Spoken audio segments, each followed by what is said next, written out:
the January 2nd meeting of Milford Planning and Zoning Board. If we would please stand for the pledge and a moment of silence.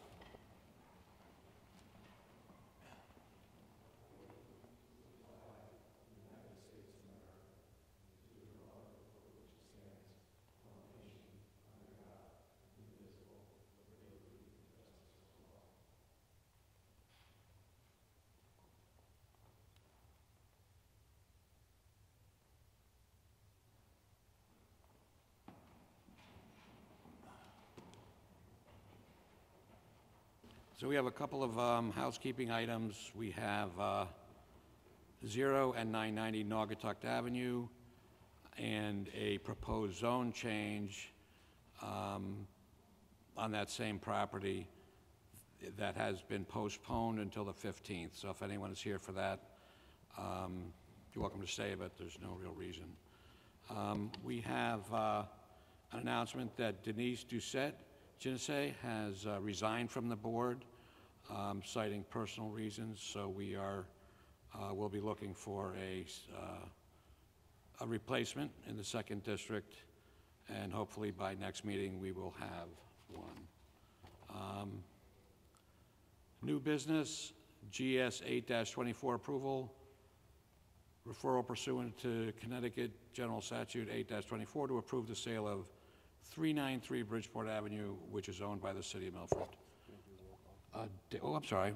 We do roll call. I missed that. We would do roll call, please, from the left.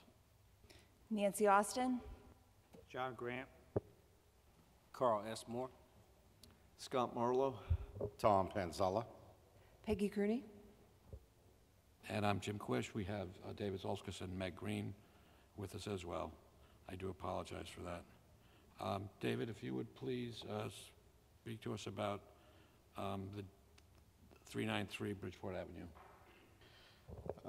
The city has foreclosed on 2 properties on the agenda this evening.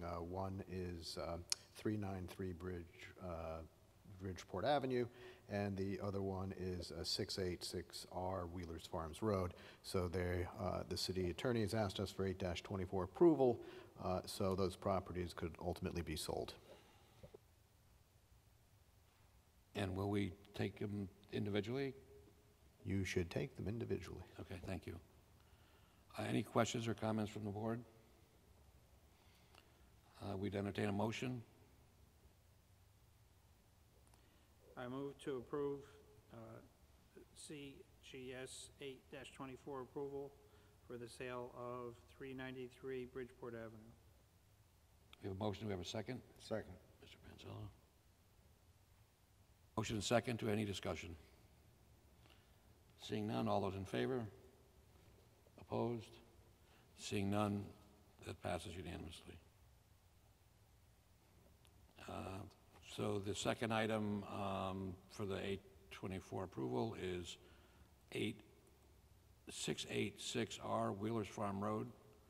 And David has explained that this is the same situation as 393. So is there any discussion or questions from the board? None. I would entertain a motion. I'll make a motion to approve CGS 8-24 approval for the sale of 686R Wheelers Farm Road. We have a motion. We have a second. Mr. Marlowe. Any other comment or questions from the board? Seeing none, all those in favor? Opposed? Seeing none, that passes unanimously. Under new business, item 3, 411 Welchers Point Road, Zone R5, petition of Joseph R. Codaspoti for a coastal area site plan review on map 38, block 533, parcel 32A, of which Robert B. and Jenny Y. Finalison are the owners.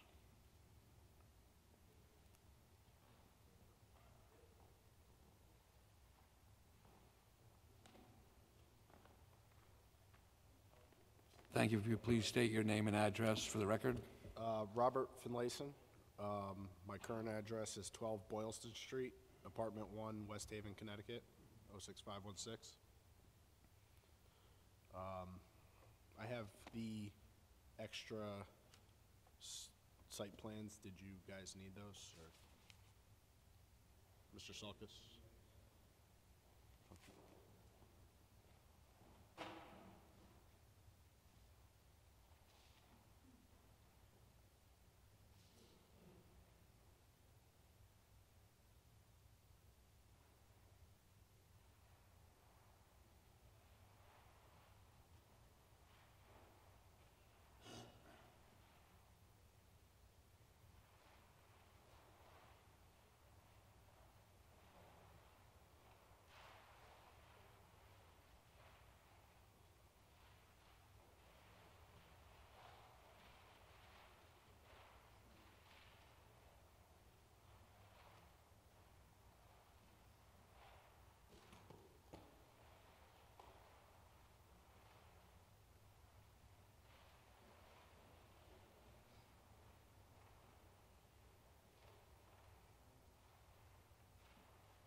The plans were revised to meet all the coastal area management.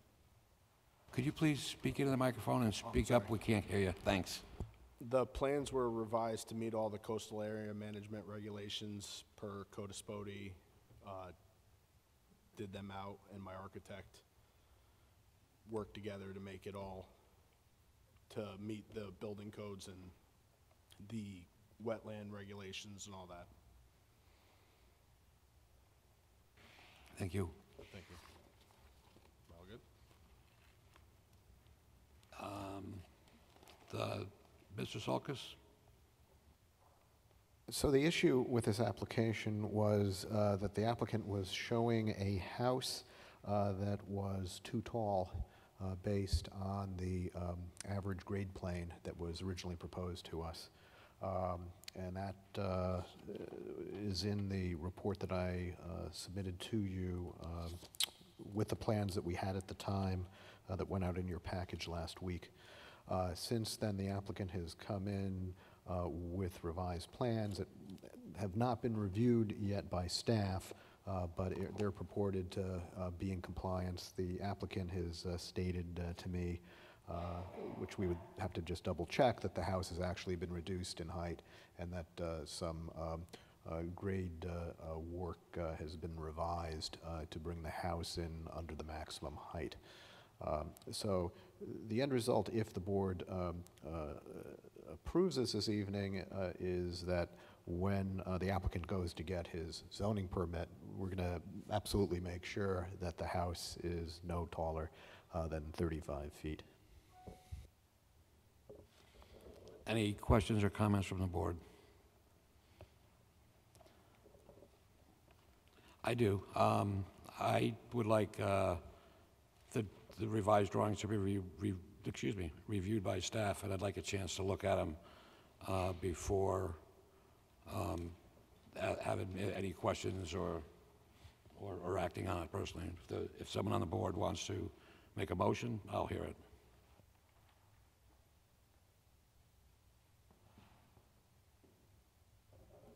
Mr. Panzello.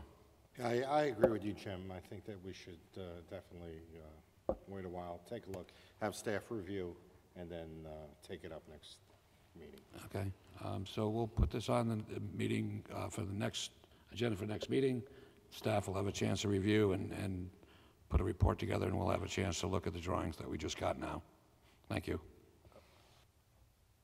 Okay.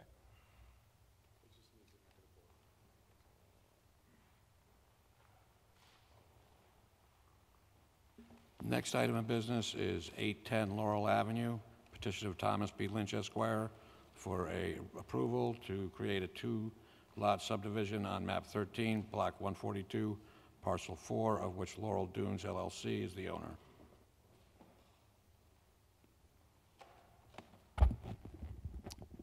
Good evening, Mr. Chairman, members of the board. Just for the record, my name is Thomas Lynch. I'm an attorney with the law firm Lynch, Trimbicki, and Boynton, and my office is located here in Milford at 63 Cherry Street. And just at the outside, I wanted to wish everybody a Happy New Year. So this is a straightforward application. I hate to use the term that it's sort of a perfunctory matter, but this application was presented to you back in January of 2016.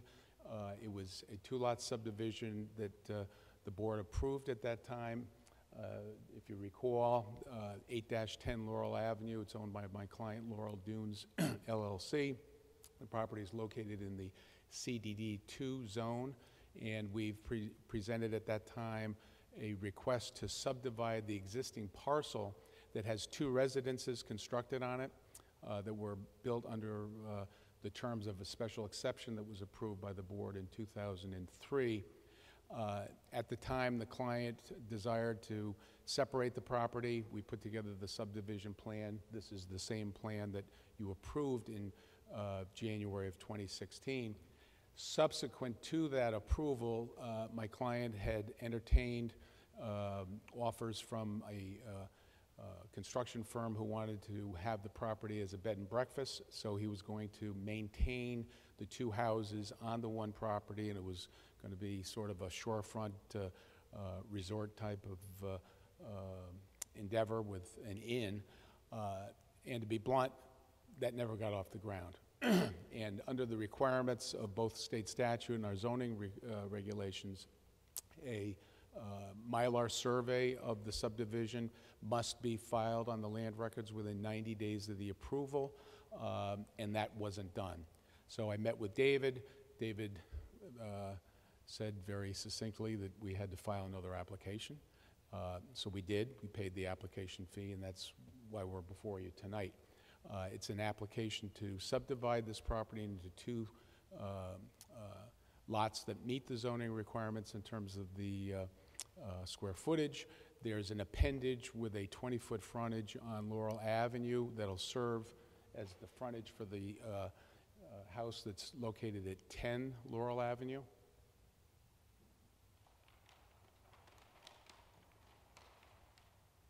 SB1 shows the layout of the subdivision so that the property at 8 Laurel Avenue will have the frontage, the large amount of frontage on Laurel Avenue, and then the other lot will have the 20 feet of required frontages required under the CDD2 zone. There's a driveway that services both of the properties, so 8 Laurel will have an easement across the appendage to maintain the driveway that's there now. But there'll be no construction, there'll be no change in the configuration of the property whatsoever. It's just the application to divide the property into two lots so that now each of the houses can be sold as separate parcels. And that's it, and happy to answer any questions you may have. David? It's exactly as Mr. Lynch just described. It's a redo of what the board has previously approved. Thank you. Thank you. This is a public hearing, so I would invite any members of the public who would like to speak on this issue to please come to the podium.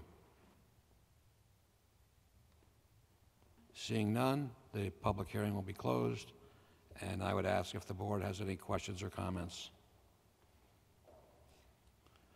Seeing none, I'd like to close the public hearing, and I would entertain a motion.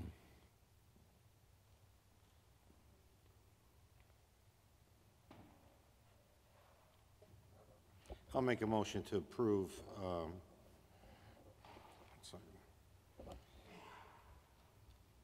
8-10 Laurel Avenue as submitted by Attorney Lynch.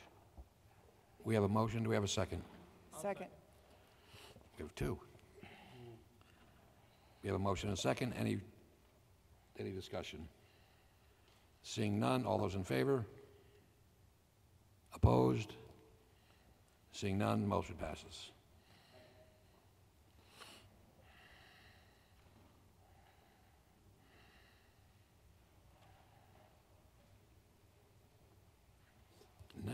Next item of business is a proposed zone change, a proposed change to the City of Milford zoning regulations, Article 3, Section 3.22.4.2, minimum yard and open space requirements, 3 buffer strip for the ICD zoning district, proposed by Chris Smith, Esquire, as agent for applicant Turnpike Lodge, Inc.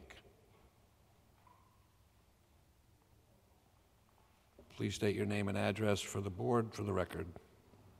Hi, good evening. My name is Philip Kraft.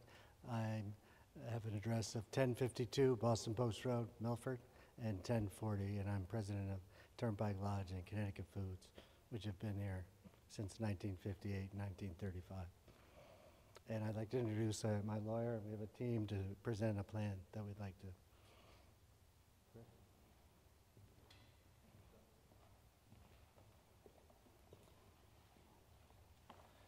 Good evening, Mr. Chairman, members of the board, Mr. Sulkus. For the record, my name is Chris Smith. I am a land use attorney and a partner at the law firm of Shipman and Goodwin, and I appear before you this evening on behalf of one of the owners of one of the 2 properties, Turnpike Lodge, Inc. And at the outset, I do have one housekeeping measure. I do have a copy of the letters with the return receipts to DPH, Department of Public Health, and the water company, South Central Regional Water Authority, providing them with notice of the application. So if I can, with permission of the chair, put that into the record.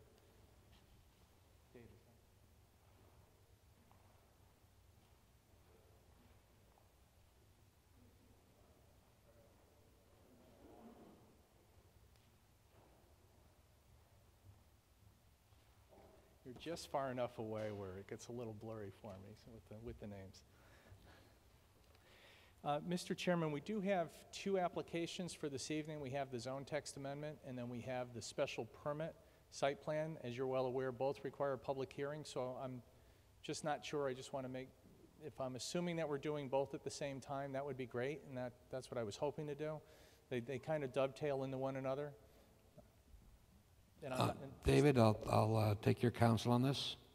They can do that, but when it comes time to vote, you should vote separately. No problem. And I didn't think of that until I was looking at the agenda, and it crossed my mind. I assume we would do both together, but certainly both have to be voted on separately. I agree. Thank you, Dave. And thank you, Mr. Chairman. Yep, that seems fine with us. Thank you. And again, for the record, my name is Chris Smith. I'm a land use attorney, and I appear before you this evening on behalf of Turnpike Lodge, Inc., concerning 2 applications. The first is a zone text amendment, and it's a proposed addition to the regulations governing the interchange commercial district, the ICD district, and in particular the buffer strip provision.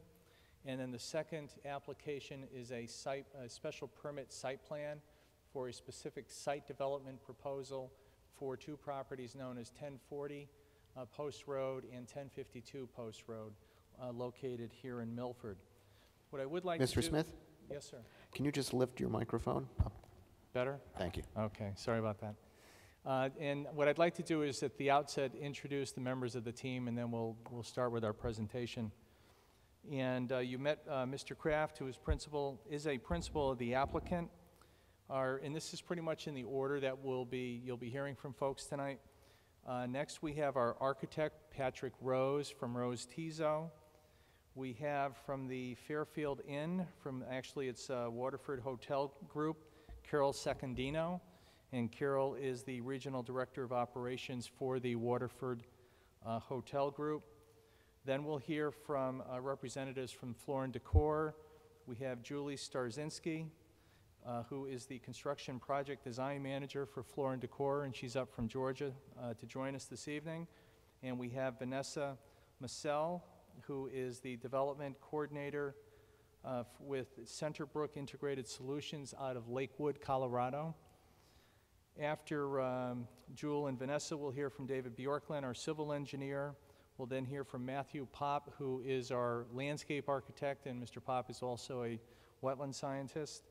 We don't have wetlands, that's not why we're here, but just giving you that he does have that extra credential. And then finally, the presentations rounded off with our traffic engineer, David Sullivan from Mylona McBroom. So what we would propose to do is, I'll just walk you through the overview of the proposal and then focus on the zone text amendment. And just, as you know, I'll walk you through the legal standard for that and the backup with your POCD. And then I'll turn it over to Patrick Rose, and then we'll get into the specifics relative to the special permit, the site development proposal itself. So I'll start off with the zone text, and then we'll go to the site development proposal. And with the permission of the chair, I do have a packet that I'd like to put into the record that will assist in our presentation this evening.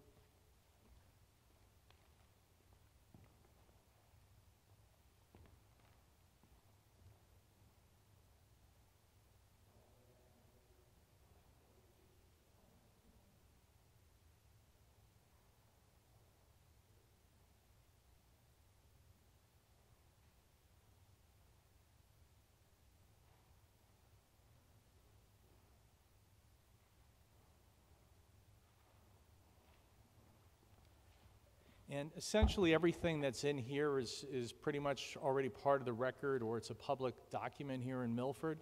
And I'll just walk you through the documents, just very quickly introducing into the record what is in the packet. The packet is dated today with the public hearing, January 2nd, 2019. And with the table of contents, the first exhibit, Exhibit A, is just the cover letter that we submitted with the applications. Summarizing the proposal, I'm just going to briefly go through that.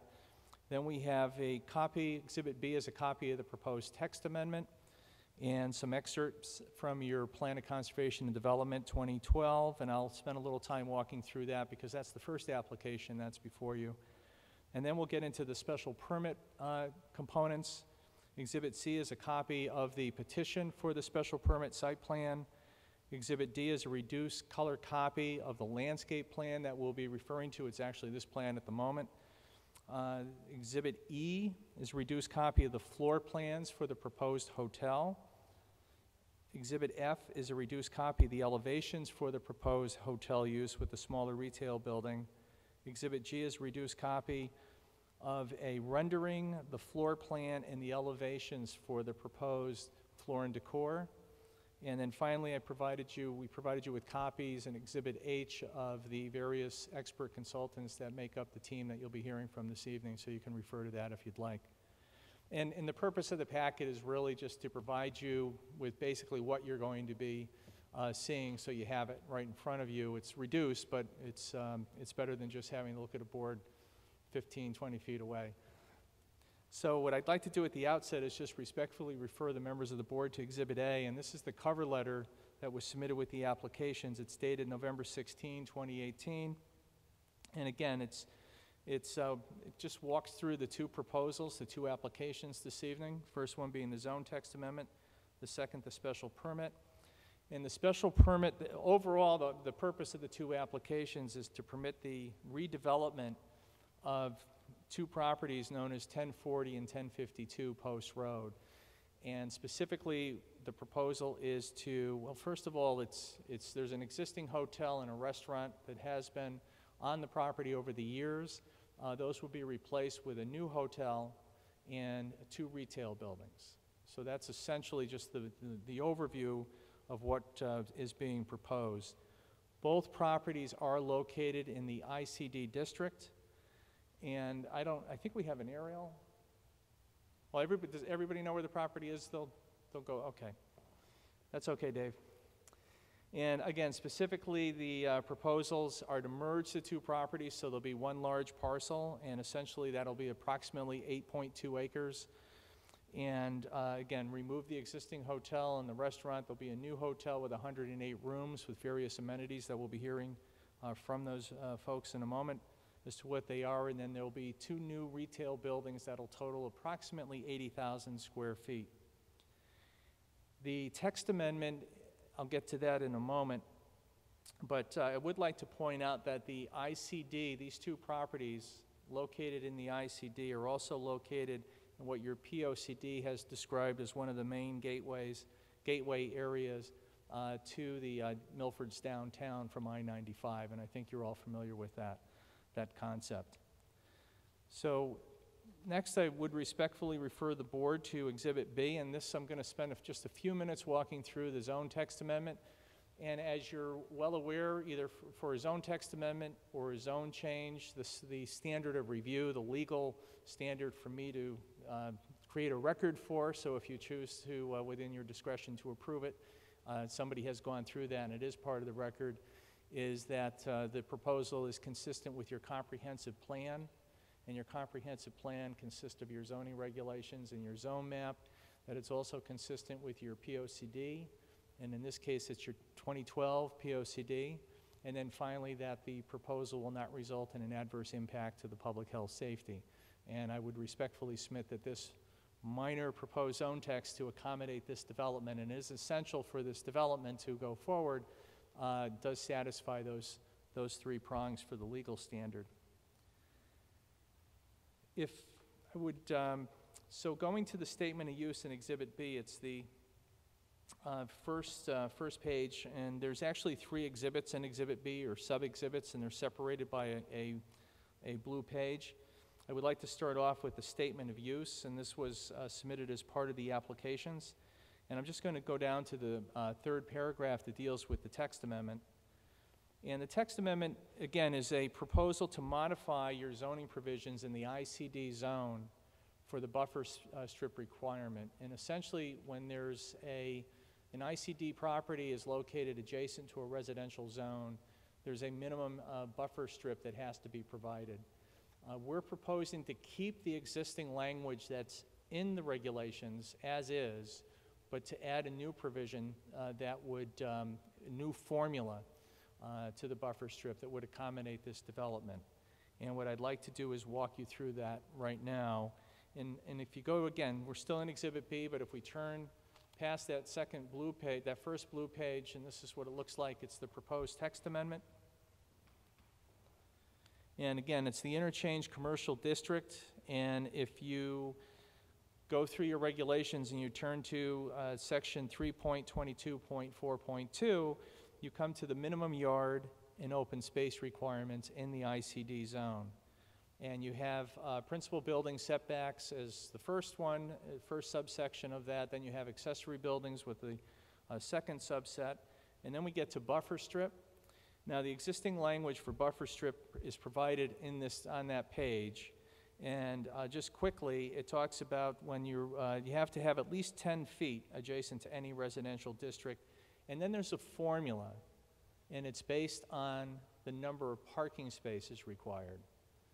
And essentially, for every so many parking spaces, you have to provide so much of a buffer strip with a maximum of 100 feet. We're not proposing to change that. That'll remain in place. But we are proposing a new subsection to the buffer strip provision, and that's at the bottom of this page. It's in bold and italicized. And essentially, it's utilizing a new formula. But again, I think it's important that we're not changing what's there.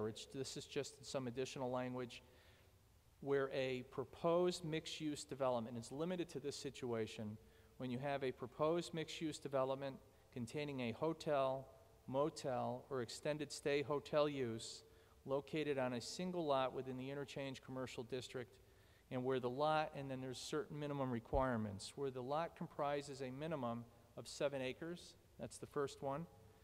Number 2, that it's within 100 feet of Interstate 95, I-95. And third, that it's adjacent to a residential zone. When you have those components, which obviously this has been tailored for this proposal, which does qualify, then there's a buffer, a minimum 10 feet has to be provided. And then there's a formula, but it's based on height of the tallest building. And we worked with with Mr. Sulkus on this and Mr. Griffin to come up with this language. And and we utilized the height instead of stories because we had initially proposed stories, but they wanted it to be consistent with what you have.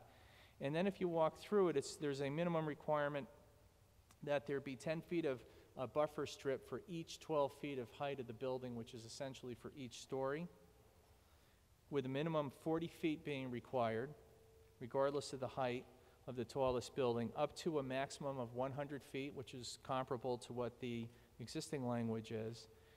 And then we added that the calculation of height for this buffer strip requirement shall not apply or include the following. And then what we did is we just took your definition of building height, and there's an exceptions, you know, what doesn't count towards it. So that's what you see added on here, A through C. And those include parapets and not less than 3 feet, cupolas and domes not used for human habitation, and a few other things.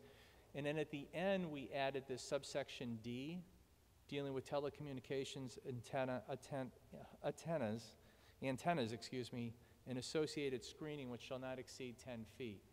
And that was part of our proposal, and to fall within this formula, we just exempted that out of the calculation of the height of the building. So essentially, we have a requirement where we have to provide 40 feet of a buffer strip with the subject property to the adjacent residential zone property. If we went with the first provision, the existing language as it is, we would have to provide 50, and with that, it doesn't seem like it, but with that 10 feet, this site development proposal, it just doesn't work. So this would allow us to pick up the 10 feet in this particular situation based on this new formula. What I think is important to remember is that this application, a couple of things, is not only tailored for this proposal, this zone text amendment, excuse me, is not only tailored to this proposal, but if anybody wanted to use it elsewhere, any use permitted or allowed in your ICD zone is subject to special permit review and approval. And as you're aware, special permit review and approval does provide you with discretion. So if somebody else were to come in and utilize this new language, if you didn't like it, and hopefully you like our proposal, but if you didn't like somebody else down the road, you could always say deny the special permit based upon the fact that, you know, it's insufficient buffer strip is being provided. Or you could at least try to elicit from the applicant that they provide you with that additional buffer strip if you wanted it in that case. So I think that there's protection for the board going forward, where if you do have that special permit review and approval to any use that comes in and goes to utilize this particular relief.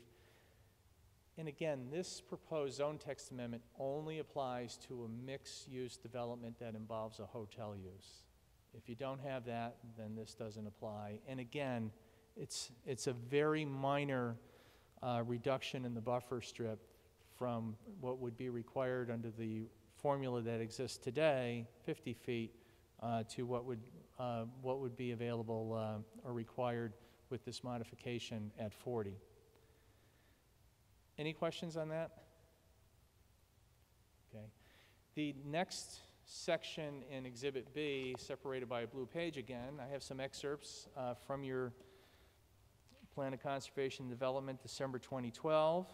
And as we're well aware, one of the prongs for the legal standard for a zone text amendment is consistency with your POCD. And I would respectfully refer the board members to these excerpts. And if you go to the second page in, it's actually page 15 from the POCD. In the POCD, you did make findings that the current distribution and location findings that are incorporated in the POCD. And third section down, I'm just going to quote, historically, the retail, medical, and civic land uses have been located in downtown Milford, but have spread and intensified along the Boston Post Road Route 1 corridor. If you turn the page to the next excerpt from your POCD, which is actually page 88, in your POCD you address the Boston Post Road Western Corridor, Corridor Design District Number 1. And just a couple lines down, it says, quote, and this was obviously prepared by this board, quote, this portion of Route 1 has no specific or unique identity At the eastern end of the segment in proximity to the Connecticut Post Mall, there are some highway-related uses, including older motels, restaurants, and gas stations, end of quote. And I think that this property has the older hotel and the restaurant that's being referenced here is one of those that are being referenced. If you go down to the second paragraph on the same page, the first sentence, quote, "There are several properties in this area suitable for redevelopment or future use." And then you make reference to Mr. Smith and Mr. Kraft, Mr. Kraft being my client here this evening, being local developers who have developed many of those properties along the Cherry Street corridor. Then turning a few pages further, at page 90, you had a study done by the folks from Yale on the Cherry Street study. And if you turn to the next page, page 91, where there's the photograph in the bottom left-hand corner, the second full paragraph next to the picture on the right-hand side, you state, quote, "As a gateway to downtown Milford, Cherry Street as a whole is a critical link from both the interstate and points north along the Post Road in Milford and Orange, and is the first experience of the city for most people coming to Milford." And then just continuing on with the excerpts, you have that Cherry Street area with the Post Road, that little V there, and you make reference to the old cinema property. And then going to page 93, there's a potential site design for some of those properties in that particular area that's included in your POCD. And at page 93, there is a site design there, and in the top right-hand corner are the two subject properties that we're dealing with this evening, 1040 and 1052 Post Road. And you can see that there was this potential conceptual site design for this property that's included in your POCD, and I would respectfully submit that this is similar to it and does comply with the redevelopment of this property, these two properties, consistent with your POCD. So relative to the zone text amendment, I would respectfully submit to the board that the text amendment as proposed is consistent with your zoning regulations. It keeps the same buffer strip requirement and formula that's there today. It does provide a little add-on when you have a mixed-use development with a hotel use included. It's minimal relief relative to the buffer strip. So I think that it is consistent, would respectfully submit to the board that it is consistent with your comprehensive plan and your zone, which again, your zoning regulations and your zone map with the ICD zone properties. I also respectfully submit that it's consistent with your plan of conservation and development that we just walked through, governing redevelopment of properties along this corridor, the gateway to the downtown from the mall area in Orange, as well as I-95. And I certainly would respectfully submit that there's no adverse impact to the public health or safety with the zone text amendment. And again, the application of that buffer strip relative to any proposed use is really incorporated and gives you the ability to look at the proposed use as part of a special permit application, which is the second application that's on the agenda this evening. And with permission of the board, that's what Mr. Chairman, we'd like to go into next. And with your permission, I'll turn the podium over to Mr. Rose, unless you have any questions for me. David, Yes? do you have any comments on the applicant's statements Proposed. regarding the zone text amendment? The zone, no. I mean, just other than what I put in my report to you, they're making the proposal. If you like it, great. If you don't, Okay, obviously. no, just want to know if you had any comments. Any questions from the board at this point? Quickly, I think, David, to you more than anything, when this is calculated a buffer strip, especially in this particular area where there's such an elevation change, where does that 40-foot really, what do you measure for 40 foot? Is it straight out and then down, or are you measuring the slope? For all intents and purposes, when you look at the site plan, you're measuring straight out. So you're taking the high point and measuring out? Correct. Okay. Thank you. So that's, to clarify that, it's not on the ground level, it's 40 feet. It's at the 50-foot height of the building, or whatever that number is, directly to the cliff? It ends up being more or less the same thing. The measurement is from the property line to the edge of pavement. So, I mean, we could perhaps chat with the engineers, but when we look at it, when I look at it on the plan, I'm doing just a linear measurement because the regulations just talk about a linear measurement. Okay, from property line to the line of the building. Well, in this particular case, for the buffer area, it would be from the property line to, I believe it's the edge of pavement. Okay, and the engineers here could address that as well. Yes, sir. When it's his turn. It certainly is part of the special permit presentation. They'll certainly address that for you. And again, it's based on the actual height of the buildings, and we use your definition of height, left that alone and took the exceptions and included those so that we address the antennas. Okay. Great, thank you. Any other questions from the board? No, you guys can continue. Thank you very much. Thanks, David.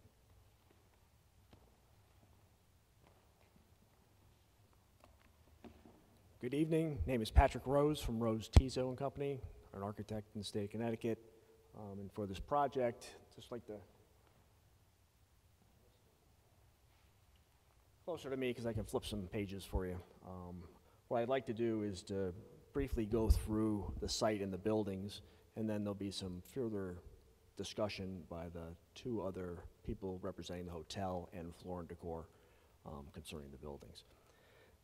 The site itself being made up of two different parcels, 1040 and 1052. They would need to be merged as part of this proposal so that the total acreage of the project would be 8.25 acres.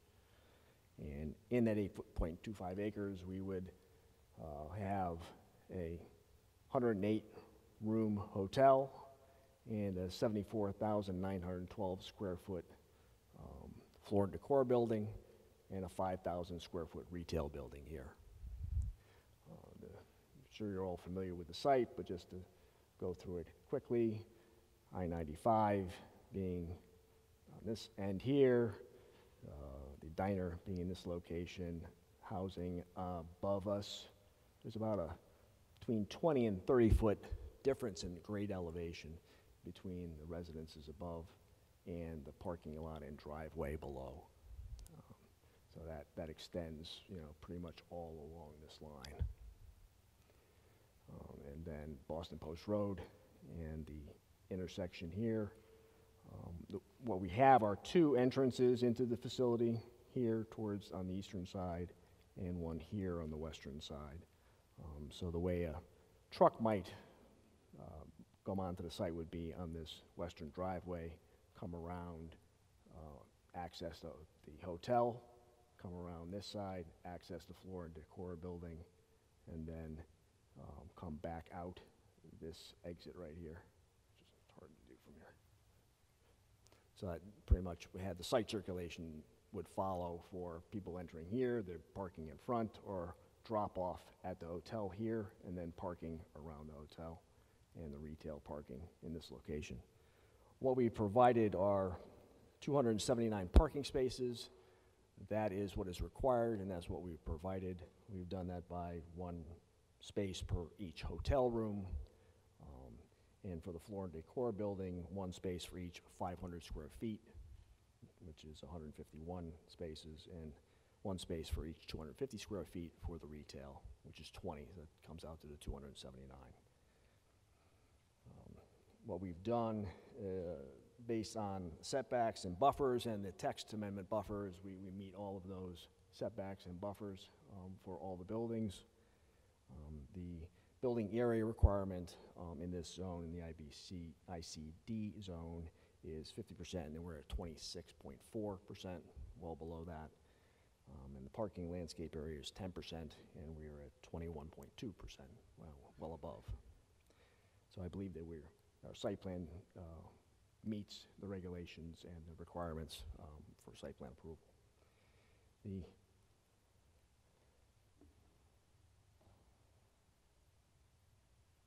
The hotel, this is the floor plan of the hotel, which is actually in your packet. I believe it's in tab E.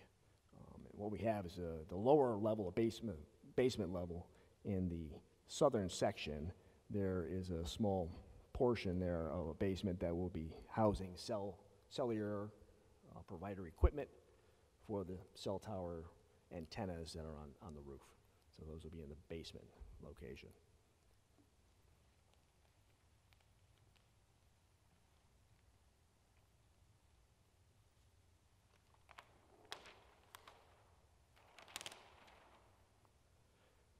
First floor of the hotel, main entrance to lobby, receptionist, breakfast area, indoor pool, fitness center, there's a laundry, and then on either side there are 15 guest rooms on either side of that first floor corridor. Stair on either end, elevator in the middle. So then above that there are second, third, and fourth floors, where we have 31 rooms on each floor. There are numerous suites and regular hotel rooms on those floors. In all, there's, I believe, 26 suites and 82 regular hotel rooms of the 108 rooms. What we've done,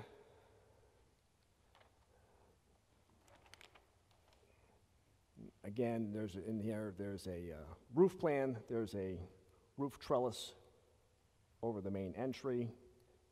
It's a little isometric of it, and you can see it actually over in this rendering roof trellis that comes out over the main entry.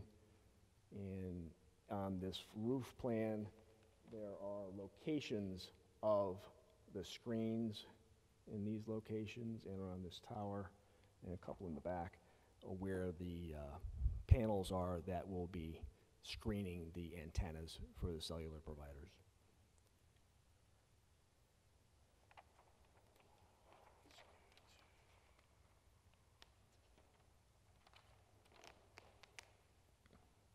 Exterior of the hotel, we have several different materials down in the facade on the lower first floor, and part of this canopy, there's a cultured stone in these locations, and then this tower that intersects with that screening actually is a cement board siding, different color. You can see that tower is actually, here. And the rest of the facade will be exterior insulated system, EFIS, with a variety of score joints and colors. We've enumerated the colors as part of what was submitted. And just similar materials on the first floor that wraps all the way around the building. And again, that tower, that is cement board siding. And again, this is your canopy and the cultured stone pier that holds it up.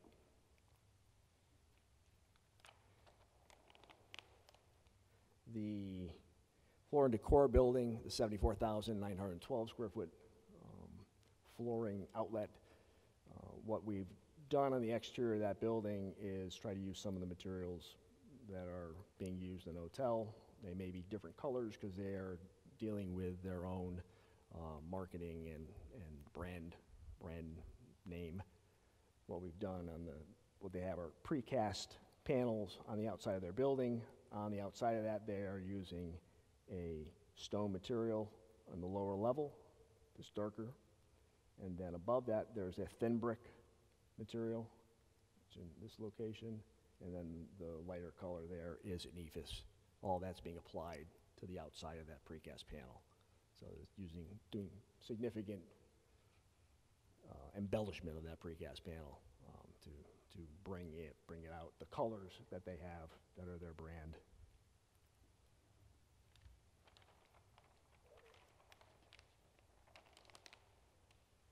The small 5,000 square foot retail building, fairly simple. What we've done is there's 80 foot deep. There are 4 potential tenant spaces in that building, and we've glass on 3 sides, front where the entrances are, and the 2 sides here, rear. What what we've done is using the same stone material that's being used on the hotel, and then a similar EFS color above the 10-foot ceiling height with similar score joints. And then we've got these canopies that run around the building over the windows that are flat canopies that stick out, cantilever out from the building. So a fairly straightforward building. Any questions on the building site? Questions from the board or from staff? Let the next people keep going. Just on this particular topic, in my staff report to you, item number 21, building material types are not provided, which is needed. We've heard about some of the building material types. What was provided, a majority of the hotel and retail buildings appear to be EFS, contrary to the guidance of section 5.16.1. The exterior finishes of that building appear to be non-compliant, so that's something you'll have to think about. Thank you for pointing that out. Anything, any other questions for Mr. Rose from the board? None at this time. Thank you. Thank you.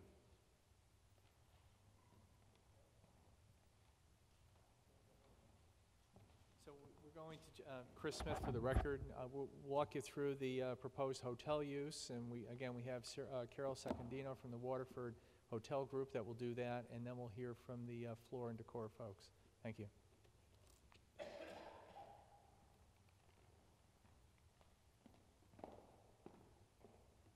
Hello, my name is Carol Secondino, and I'm the Regional Hotel Director, and I Excuse me. represent... Yes. Would you spell your name? And please, our microphones are not that great, so if you'd really try to focus on, you could move the microphone closer to yourself. Okay. Thank you very much. And I'm sorry, you asked me to spell my last name? I'm sorry, did someone ask me to spell my last name? Please. It's Secondino. Thanks. That's for the record. Thank you very much. You're welcome. So again, I work for the Waterford Hotel Group, who would be the operator for the proposed hotel. We currently oversee the Residence Inn and Spring Hill Suites of Milford, two of Phil's current assets. He also has the Courtyard by Marriott in Orange. The addition of the Fairfield Inn would be a great roundup to his other three properties. Both hotels that we currently manage at the Milford locations, they're off exit 35. Both of those do very well with Marriott. They have great brand guest scores. They're very successful on their QAs. They always pass their health inspections. They're very well operated hotels. They also have a terrific base of guests. Our Residence Inn, if you're not familiar, is more of a long-term property, where the Spring Hill Suites is more project business during the week and groups on the weekends, social groups. These hotels bring a lot of business into the local restaurants because they are select service properties. We also bring business to the local areas as well, attractions by recommending our guests. The proposed 108-room Fairfield Inn and Suites, it's also a Marriott product. This would replace the Howard Johnson's with a more attractive building, a better product, with a different type of guest, a higher paying guest. The Fairfield Inn attracts corporate guests. And being with Marriott, we have the support of the brand, the power of the brand, and also the loyalty program, which brings a lot of guests who may stay at other hotels to our location because we're Marriott. Our customer base, we assume, would come from local businesses, hospitals, colleges, and a lot of traffic off I-95. This hotel will also be a limited service hotel, as Chris mentioned earlier. So again, we would bring business to our local businesses and restaurants and such. That's really all I have. Does anyone have any questions for me about the hotel? Thank you very much. Any questions or comments from staff or the board? No, thank you very much for your info. Thank you very much. Again, Chris Smith for the record. Next, we'll hear from Floor and Decor, Julie Starzinski and Vanessa Massell. And I know we're fairly excited about being part of this, but I believe it's the first Floor and Decor in Connecticut being proposed. Okay, I'll turn it over to Julie. Thank you. Welcome. If you would please just state your name, spell your last name, and remember to speak into the mic. Yes. Thank you. Good evening. My name is Julie Starzinski, Starzynski.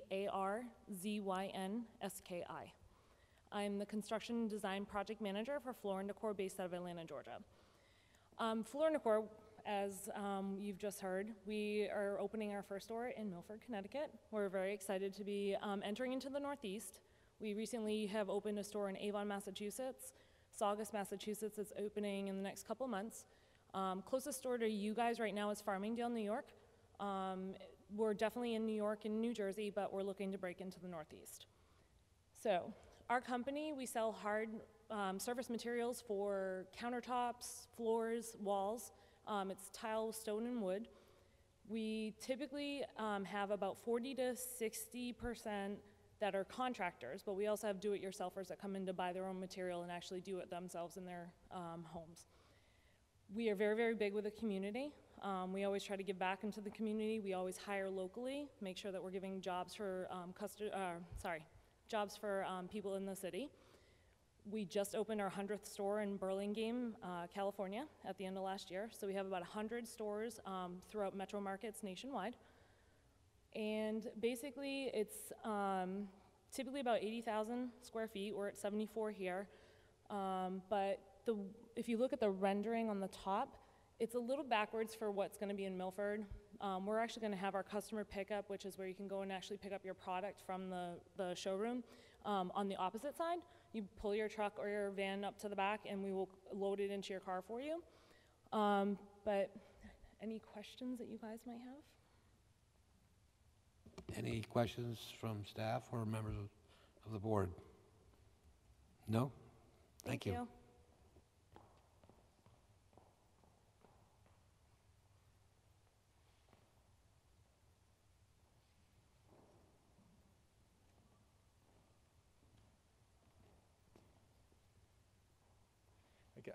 I apologize. We're not going to hear from Vanessa, who is here, if there's any questions.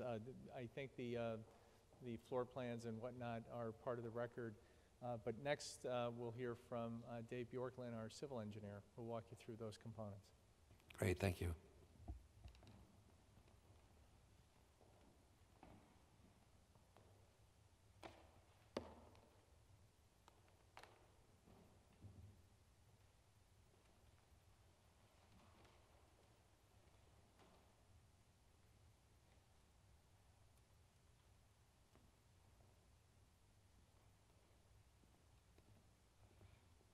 Thank you, members of the commission. My name is David Bjorklund, B-J-O-R-K-L-U-N-D.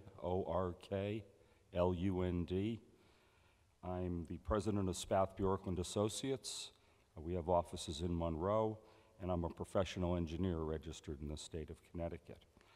I'm going to go through the site planning for the site and some of the engineering features that we have. As Pat Rose went through, we have our frontage on the Boston Post Road. We have commercial development here on this side. We have residential running back here. And this is the exit ramp for Route 95, and the diner is right here. The site contains the 8.2 acres, and what we have is 3 buildings. And what we tried to do is to break the site up. We have the hotel over in this corner here, and we tried to give the hotel, to a degree, its own identity, its own entrance way, which you can come in over here. There's a covered area here with your typical hotel entranceway. And then focused on this side of the property, we have the larger floor and decor building. They really don't have a large parking demand on a regular basis. This will be their customer parking out in front here, and then the retail building. One of the unique things about the site, and most of the commission members are aware of this, was back in 2013, we had a site plan approved which permitted for the excavation of the site, and the change in grade back here is about 30 feet between the residential area and what we're proposing for the first floor of the building. So that provides quite a topographical barrier for the site development itself.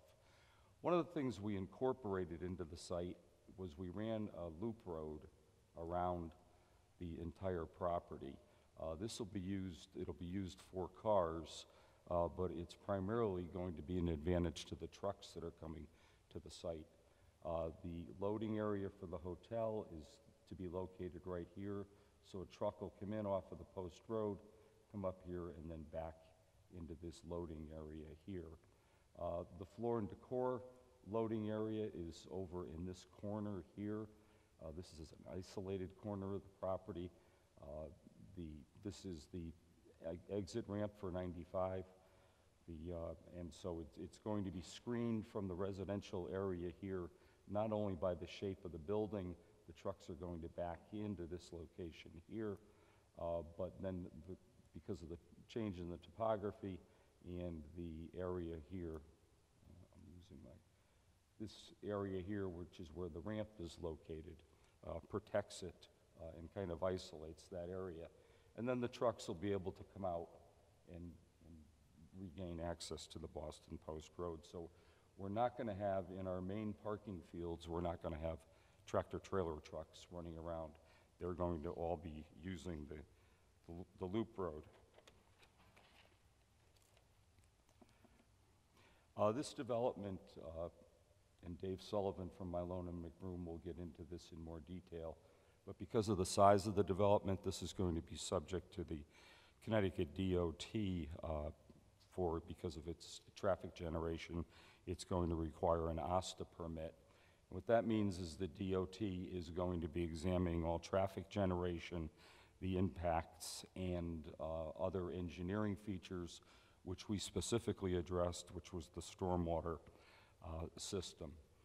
As most of the commission members know, this site is basically, there's a lot of rock, and so what we had to do was in two areas of the site, here and here, we have 350 galleys that are going to be buried beneath the surface to detain the increase in stormwater that's going to result from this site. And then after it goes through those galleys, it is then going to be discharged to the storm drainage, either the I-95 storm drainage or the Boston Post Road storm drainage. And that will also be heavily scrutinized by the Connecticut Department of Transportation. The stormwater detention plan does comply to the city's regulations, and when meeting with the city engineer, he asked that we look at even larger storms and make sure that those were contained also, just because of the size of the site. And so we did look at those. There's quite a detailed engineering report that's been submitted, and we go through that. So we not only meet the city's requirements for the 25-year storm, we detain the stormwater for the 50 and most of the discharge points for the 100-year storm. The other thing we have to look at here is stormwater quality under DEEP regulations, and we're using mechanical treatment units, of which the type and size were worked out with the city engineer's office, and we will achieve the 80% removal of suspended solids, which is what is required by DEEP. The plans have an extensive erosion control plan and maintenance program to be implemented during construction and after construction. The plan also addresses post-construction, and in the engineering report we've detailed a post-construction yearly maintenance plan so that stormwater quality levels are maintained and that the features that are incorporated into the site are maintained on a regular basis. The sand is swept up from the parking lot, and records are kept of these. All the buildings are going to be served by sanitary sewer and public water. There's a 3,000-gallon grease trap associated with the hotel to comply with health department regulations.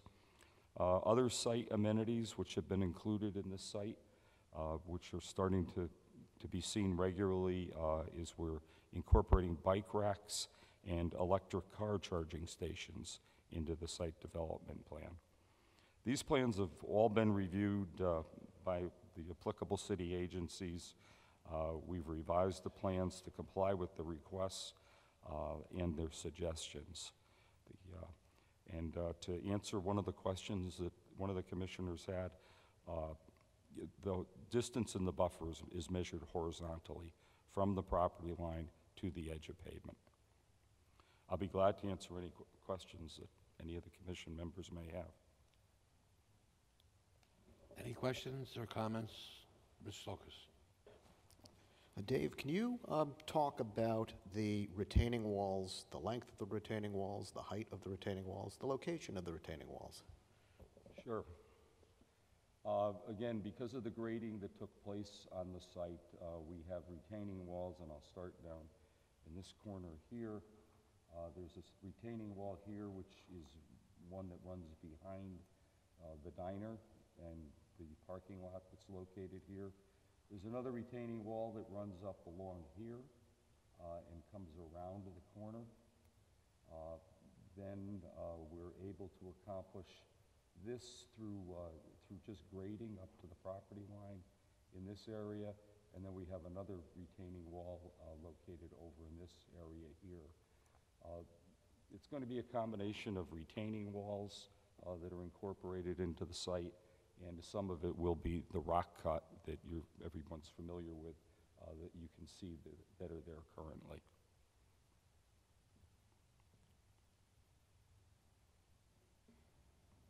Based on the grading as it is now and as it's proposed, I'm assuming, which is always bad, that there is different heights of the retaining wall in different locations.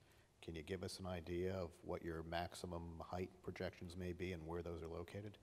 If you'll excuse me, I'll want to grab a plan.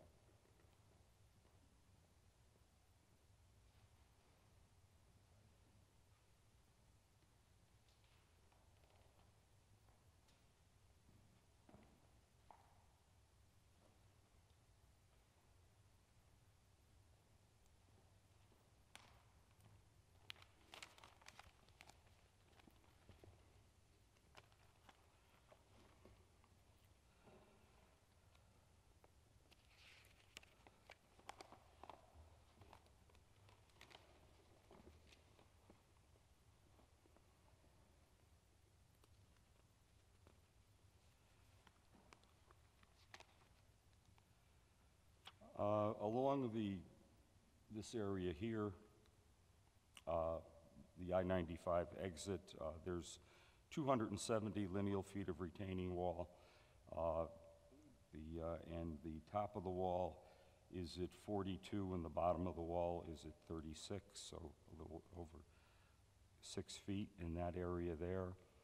As we get up around the corner, up in this area here, there's a retaining wall that's there. The top of the wall is at 54, and the bottom of the wall is at 46. In one area, another, right in this corner here, the wall is at 52, top of the wall is at 52, the bottom is at 46. As we move around the corner here, the wall gets higher. In this corner here, the wall is at about 10 feet. And in this corner here, there's 185 feet of retaining wall. It basically runs from about 4 feet up to 10 feet. And then as we move down this way, it starts to blend into the rock cut.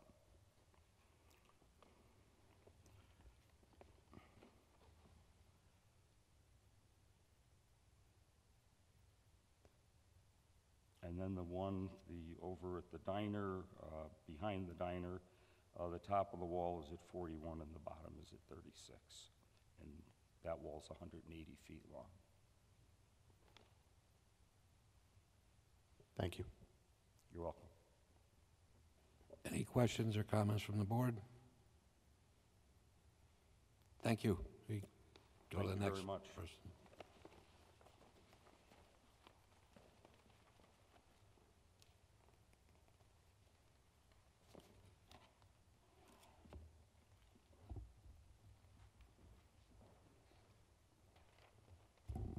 Good evening, Matthew Popp, P-O-P-P, landscape architect from Environmental Land Solutions out of Norwalk.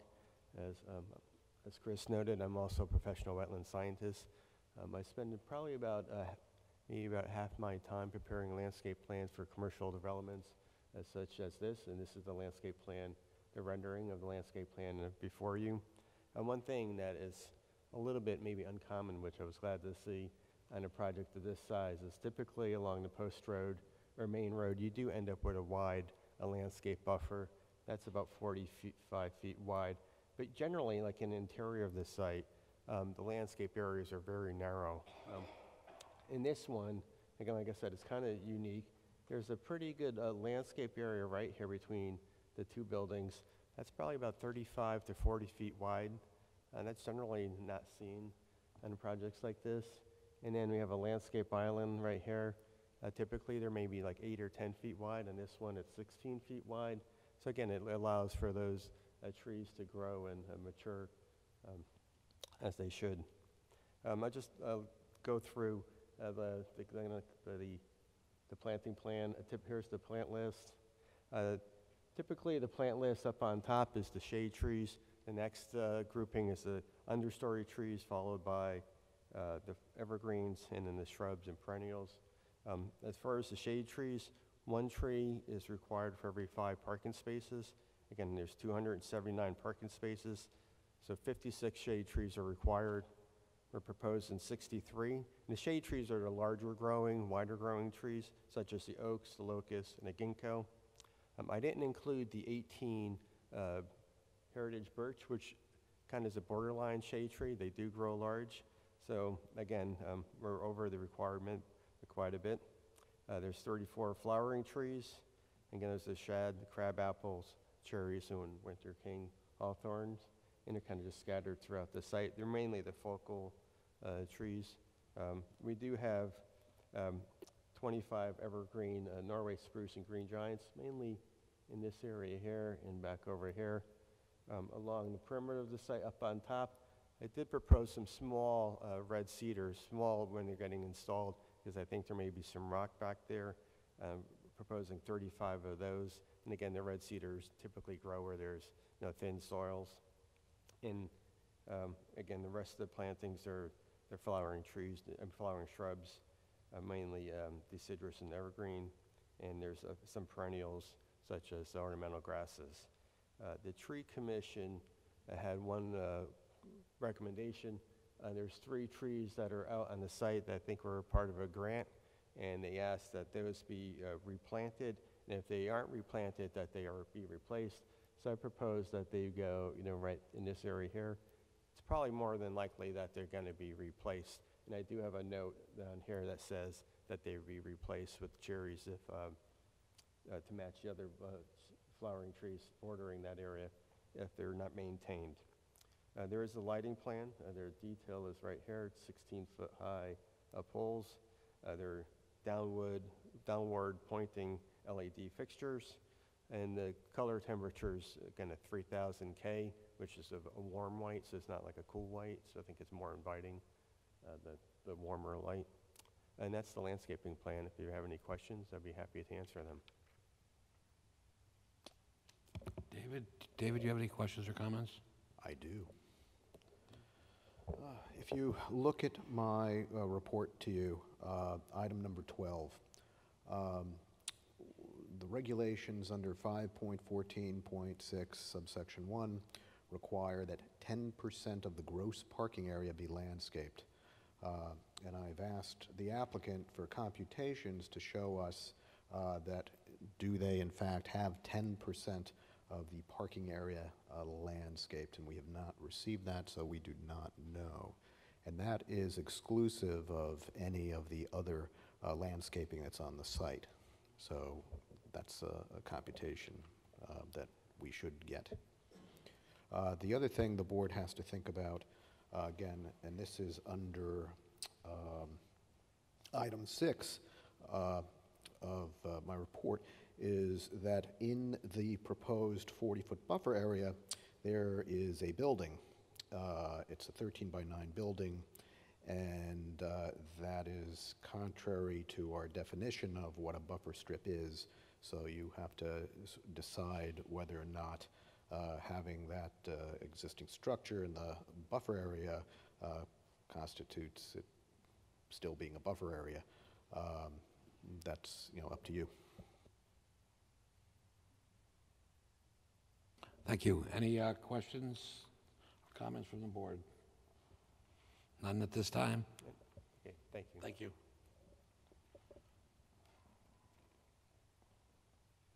Mr. Sullivan,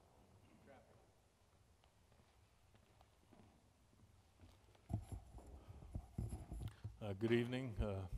My name is David Sullivan, S-U-L-L-I-V-A-N.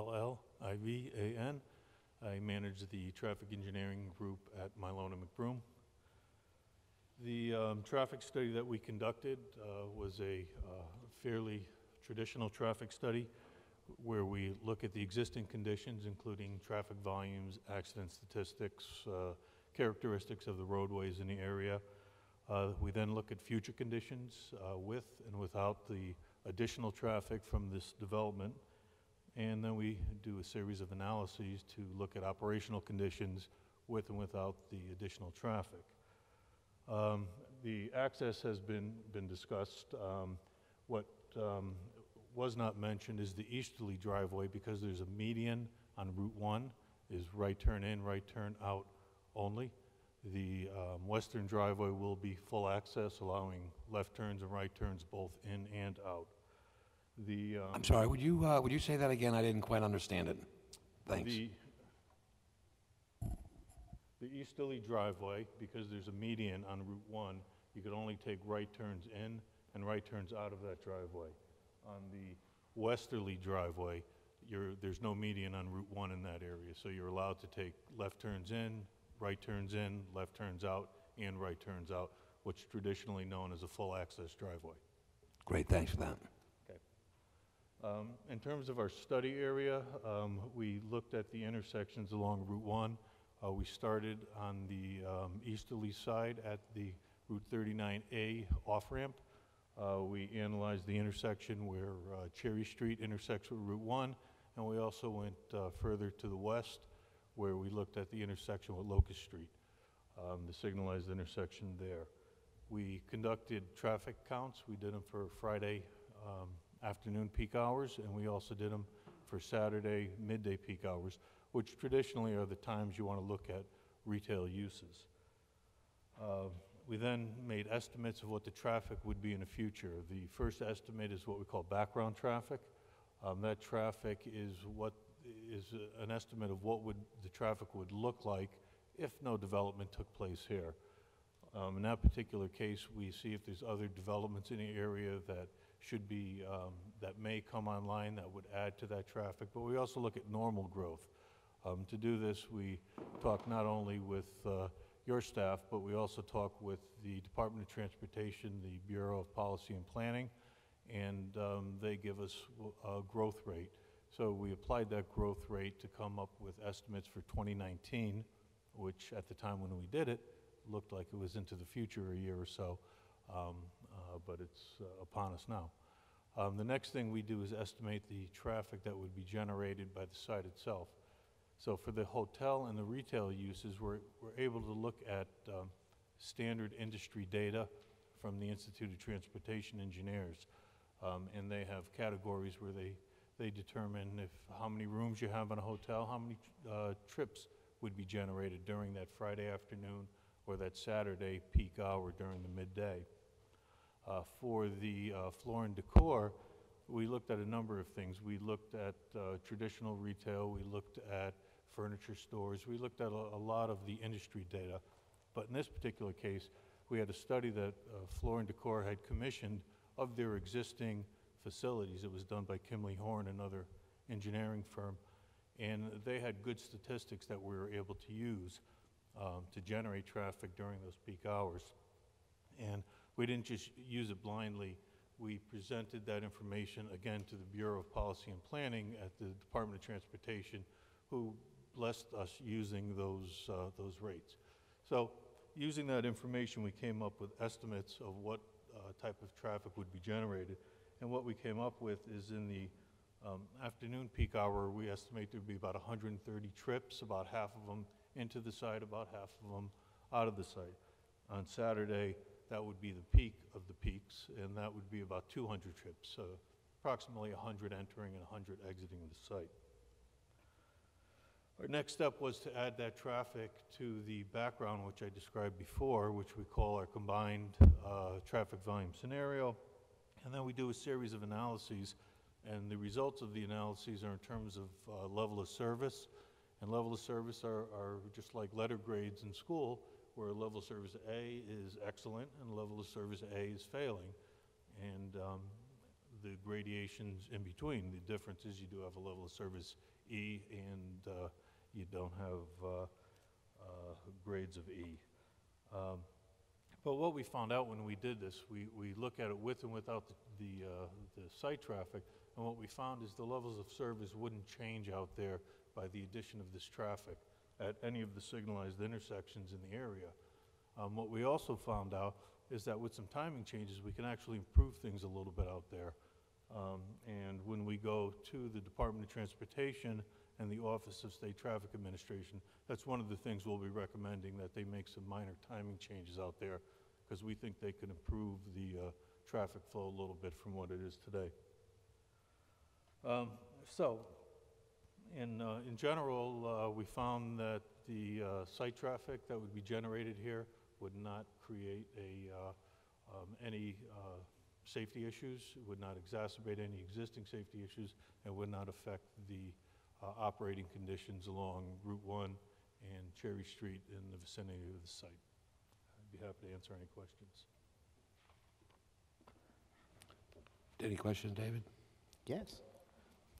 Dave, did you look at any of the off-site configurations of Route 1 in front of your property to see if there's improvements that could be made physically that would be advantageous to your site and your neighbors' sites? We've been looking at this for a long time, and as a matter of fact, when we started looking at this site, it was prior to the Ceruzzi development, or while the Ceruzzi development was under approval, and some of the things we came up with are some of the mitigation that they in fact did. But as we narrowed in, and as Mr. Kraft narrowed in on his tenants, we looked again, and the way we looked at it was, how could we best locate the driveways to fit in with what's out there? We looked at, well, maybe we should come in opposite Cherry Street at that intersection, because there's already a signal there. And so we did look at the configuration there, and what we decided was the best thing to do was to put a driveway where the turns are restricted, the easterly driveway where it's right in and right out, and then where we located the full access, we located about halfway between the two signalized intersections and looked at the queues and made sure that the queue blockage would not be, would be infrequent. So we did look at it in terms of access, but we do not have any recommendations for changes to what's out there now at the intersections. Any questions or comments from the board? Good evening. Just checking, so when a tractor trailer pulls into that, they use this loop that has been created around, and they come out next to the diner, basically, right? And they have to turn left on that, so They have to turn right. Right, I'm sorry, they have to turn right, but to get back on the highway, how would they do that? They would have to go to the signal, take a left at Locust, and take a left on Cherry Street. Yes.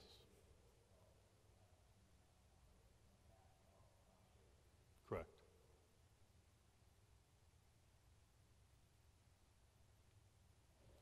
Any further questions from the board at this time? Thank you. Thank you.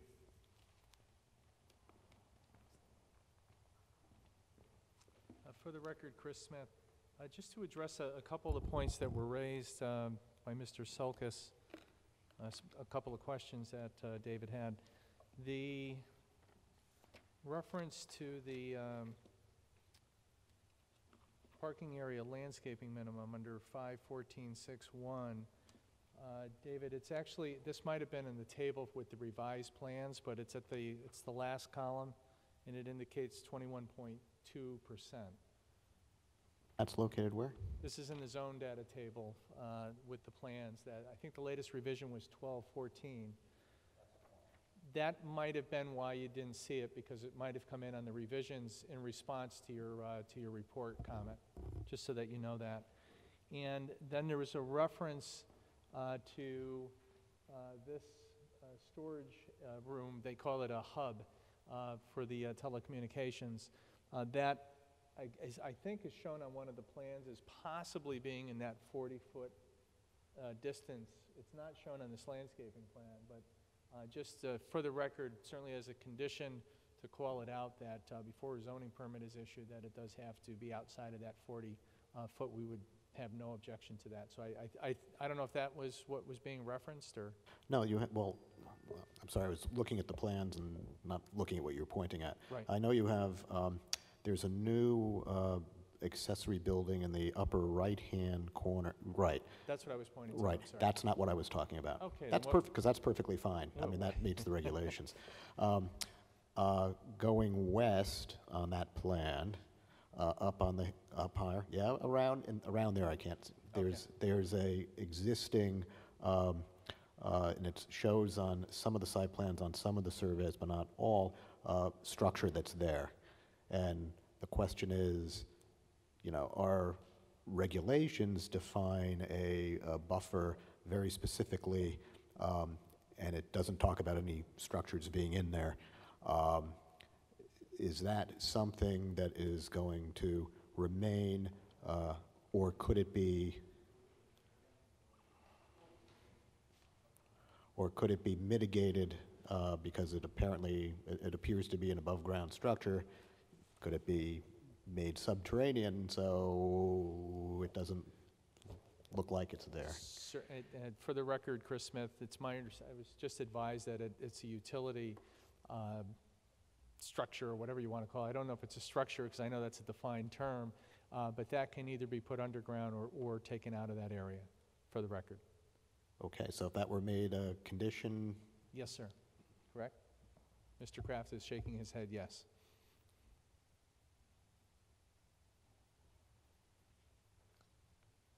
Any other questions or comments from the board or the staff?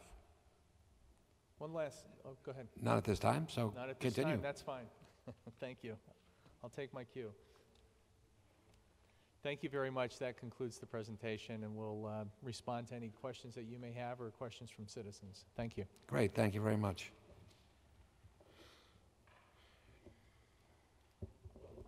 So this is a public hearing. I would like to invite anyone who would like to speak on this issue to come to the podium. Seeing none, does anyone see any reason why we should keep the public hearing open on the board? No, thank you very much. Okay, so Before you do anything, I've got, Yes, sir. okay, based on the table that you pointed me to, there's some asterisks, and are you including in that computation the front yard landscaping that I know Mr. Pop talked about between the parking lot and the street? And I'll let Dave Bjorklund respond to that. Thank you. No, what we did was we went 5 feet beyond the edge of pavement wherever there was parking, and said that was parking lot landscaping. So no, we didn't include that whole front yard area. Okay, thank you. Thank you.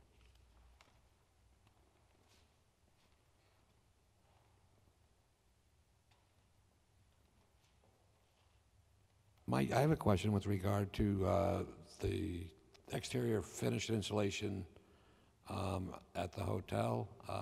Mr. Skolkas has indicated that that was not consistent with, I guess it's with our plan of conservation and development. I forgot exactly what he said. That would be our architectural guidelines, and I think it's section 5.16.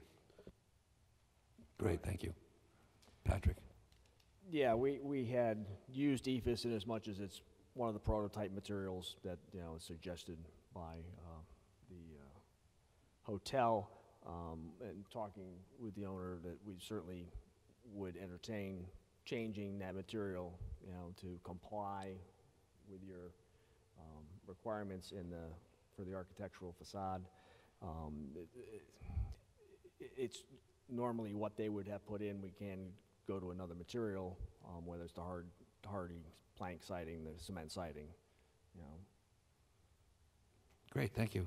Just, Chris Smith, for the record, so if the board were to act favorably upon the application, we would certainly have no objection to a condition that before a building permit is issued, that the plans indicate one of the components that is listed in your regulations. Thank you. Great, thank you. I do have a question for the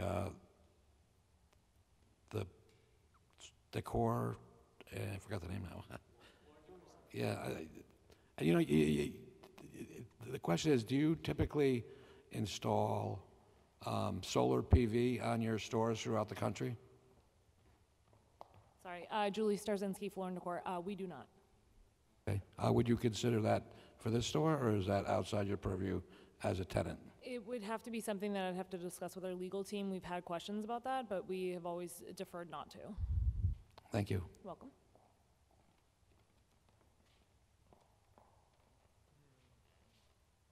At this point, without objection, I would close the public hearing. Okay. The public hearing is now closed. Is there any question or comment from any members of the board?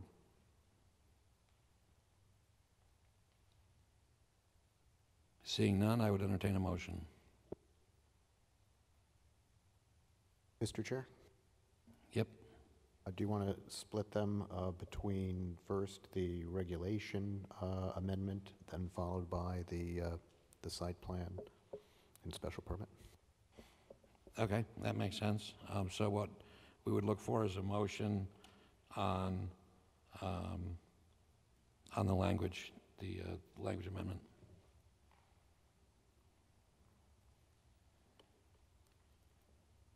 Do we have a motion?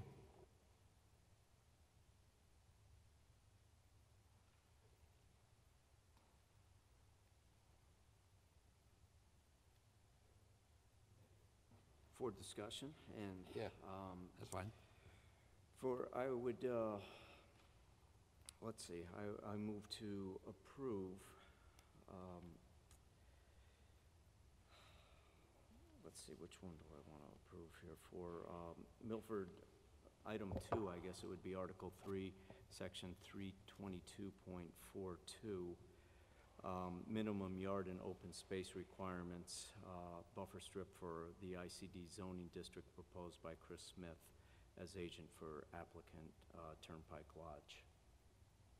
We have a motion. Do we have a second? Second. Mr. Chair? May I add to that amendment the suggestion that if it's approved, it would become effective on, let's see, 1/25/19? Is that okay, Mr. Marlowe? Yes, I'll add that. Yeah, and that's awesome, okay? Yes. Yep, we'll add an effective date. So we have a motion, and we have a second specifically for the zoning regulation changes. Is there any discussion? Yep, Scott. For Mr. Solkis, more than anything, where else would this affect? Is there anywhere else, or we're creating this specifically for this, or tailoring? This would affect other ICD zones that meet the requirements. So as was explained by Mr. Smith, if in one of the other ICD zones, which is primarily, I believe, Old Gate Lane is an ICD zone, if there is a property that is a mixed use that has a hotel, then the things that were discussed this evening for the proposed change would affect that kind of development. If you don't have that kind of development that's not mixed use and doesn't contain a hotel, then the rest of the regulation would remain as is. Thank you. And so part of that is also that it borders on residential property, which also further limits the likelihood of, or even options in as far as having this be used somewhere else.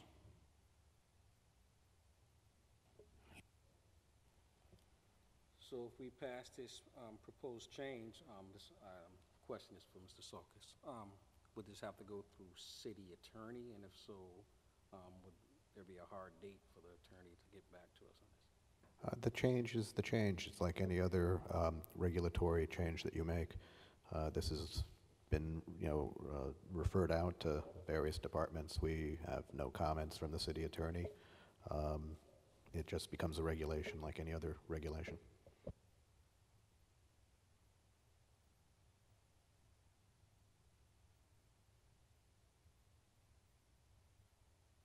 All right, we have a motion and a second. Any other questions or comments? Seeing none, all those in favor? Opposed? Motion passes.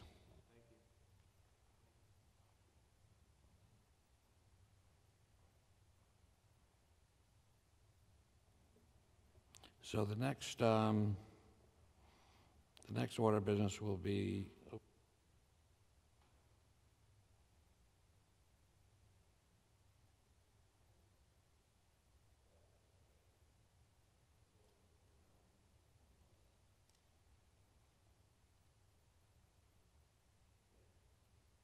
we will need now a next motion with regard to the site plan and special permit.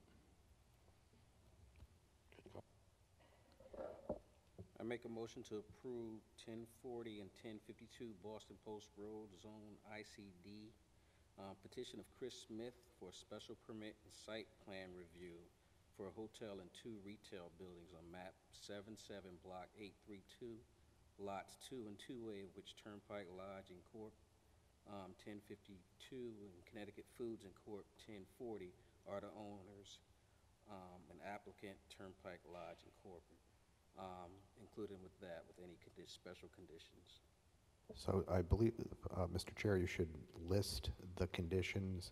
The ones that I believe I heard this evening would be to remove that utility building from the buffer area, to change the exterior architectural materials of the hotel, and now whether or not you want to re-review that or have staff approve it or have staff consult with you, the chair, however you want to do that, because we obviously don't know what changes they're going to make, however you want to word that. Yeah, those are, I think, the 2 conditions. I think that upon that, I think staff can take care of that, and I'd consult as well. So we have a motion as amended, and do we have a second? Second. Panzella? Okay, any discussion? Yeah, there's one thing that I'd like to ask staff is that we have a parking calculation that's a fairly unique number at 1 parking space for 500 square feet for a flooring business. If it was a retail business, it would have to be 500 square feet, so they would need twice as many parking spots. So this sounds like it's a flooring business. There may be some ancillary other products sold, but it seems to be within a reasonable assessment of what the intent of that regulation is. I would be concerned, though, if the tenant changes its mind or moves out of Dodge, that we have a recourse back to the owner to come back to this board for compliance with parking under a new use. What could end up happening, or or there are basically two things that could possibly happen. If this applicant, the Floor and More, doesn't move in, moves in, leaves, and a new retail business that, as we define retail, wants to go in there, then the options that the new applicant and property owner have would be to come to the board to make some sort of change to the site plan, if that's at all possible, or to seek a variance from the Zoning Board of Appeals for the parking, because retail, we count it 1 per 250, and obviously the flooring use, which is allowed and called out in our regulations, is calculated at 1 per 500.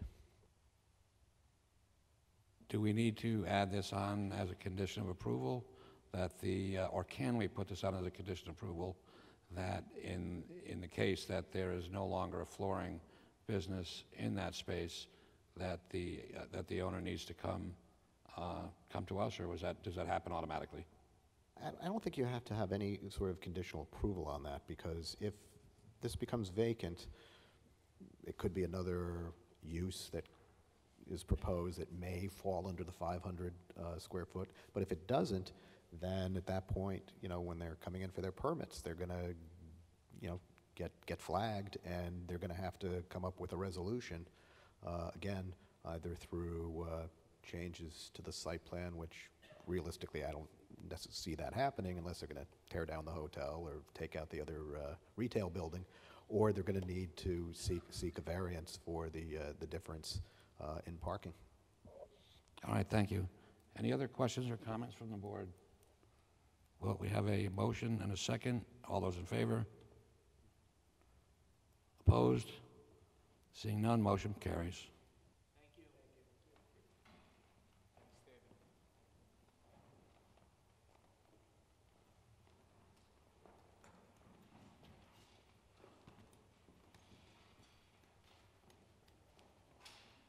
We'll just sort of wait a minute for people to make their way out.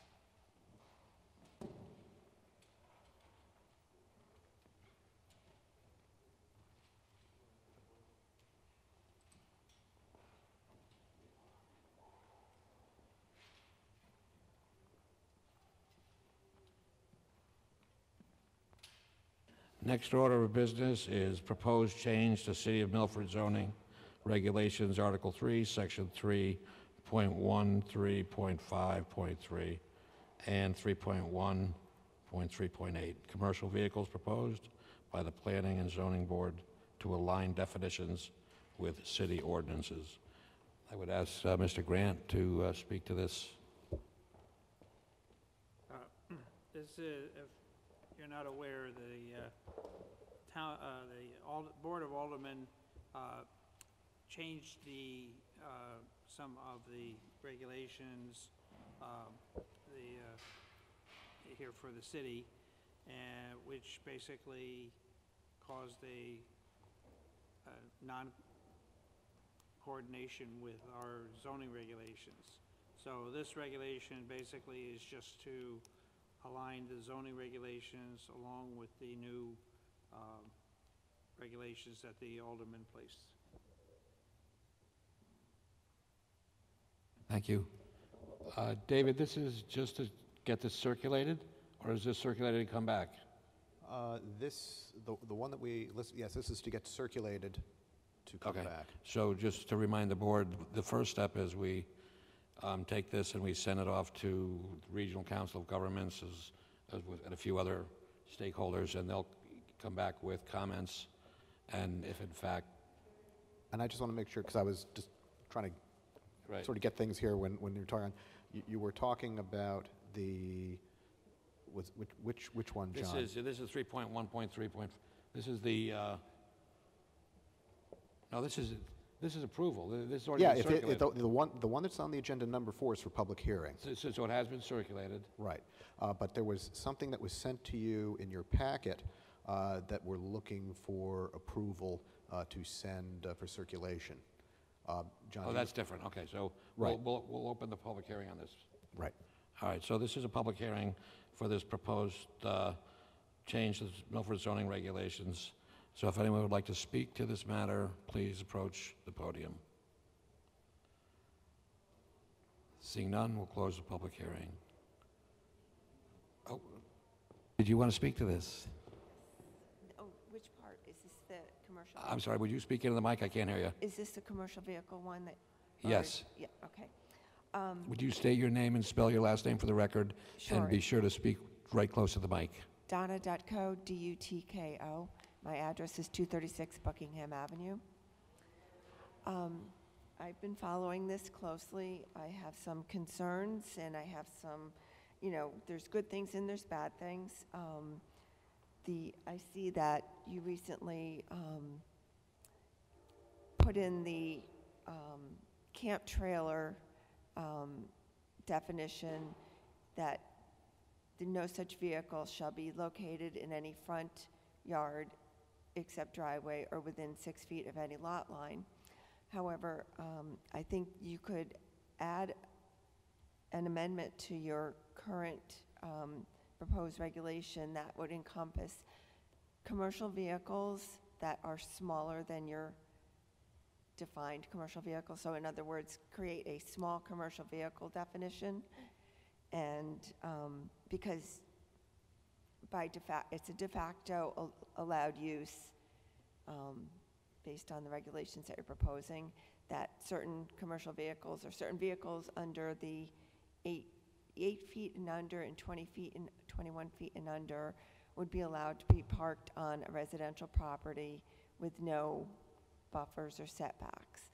And I'm proposing that you add a small commercial vehicle definition that captures those vehicles that are not a commercial vehicle by definition, but could be 8 feet tall, 21 feet long, parked on a residential property.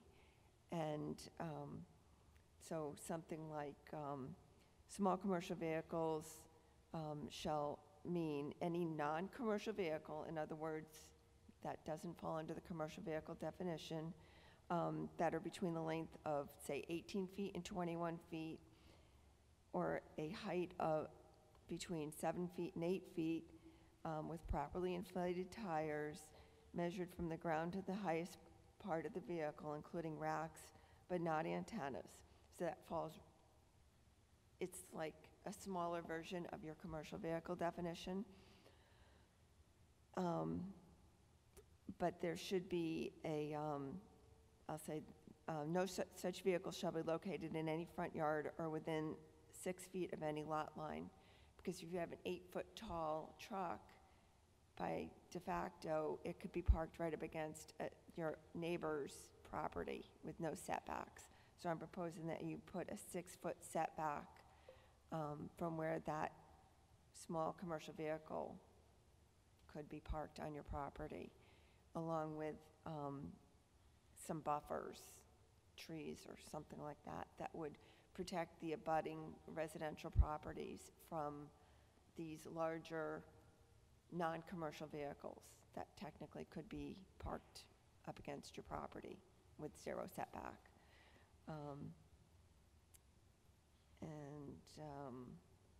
That it should be limited to just one of those small commercial vehicles and not a fleet of, vehicles like that are the larger vehicles, if you know what I'm saying. I do. And I think that would help to protect residential properties that abut somebody that has these smaller commercial vehicles on their property. And I think that's about all I had to say, but I think that you can incorporate that same language for the camp trailer and campers, where it says no such vehicle shall be located in any front yard or within 6 feet of any lot line. Thank you.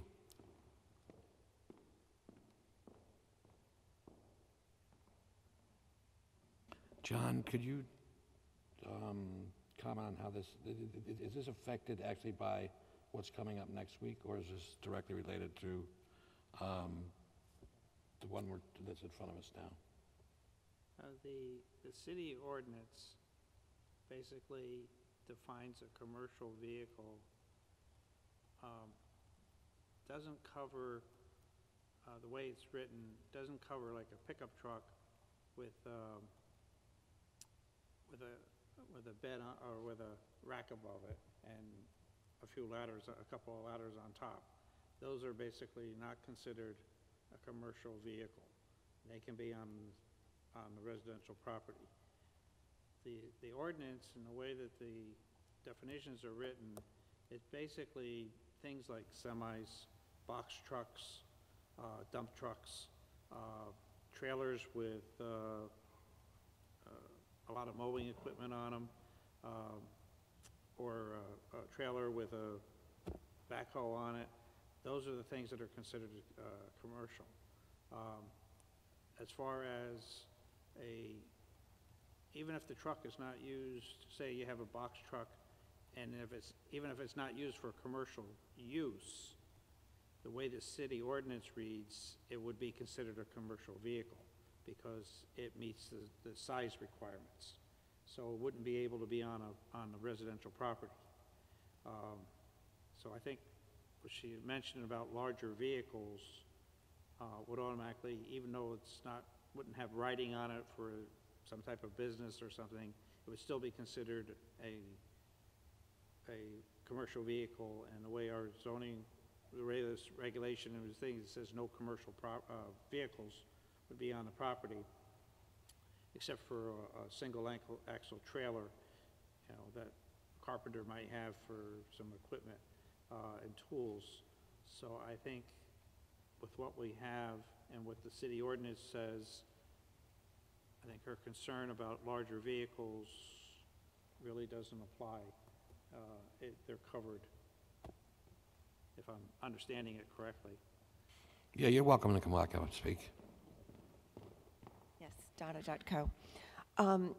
I read the definition of commercial vehicles, and it was very specific that it's anything that's, sorry. So it says, any vehicle that is more than 21 feet measured from extremes of the vehicle, including any objects loaded on the vehicle, or a height of more than 8 feet. So de facto size would be of a vehicle that's allowed on that property, or a vehicle that's de facto allowed on the property would be anything that's 21 feet long or 8 feet tall.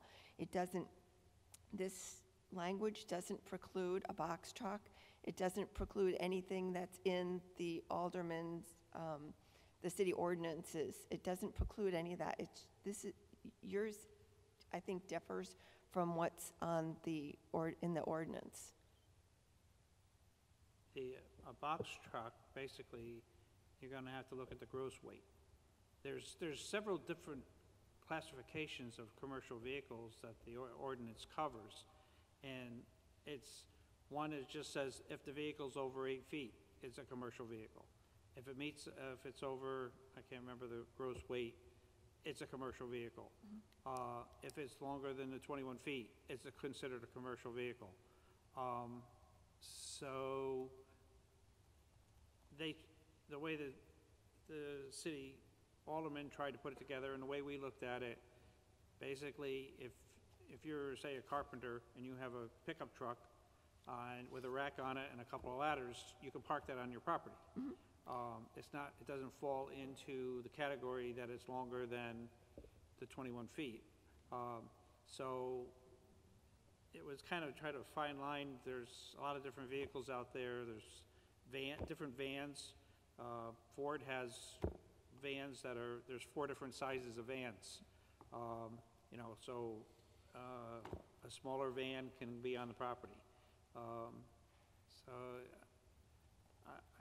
I really think, very truthfully, that with the way the descriptions are for different things, it does, it doesn't allow any kind of a bigger vehicles to be on the residential properties. So it's just smaller vans and pickups basically would be on the property if it was used for any kind of commercial use.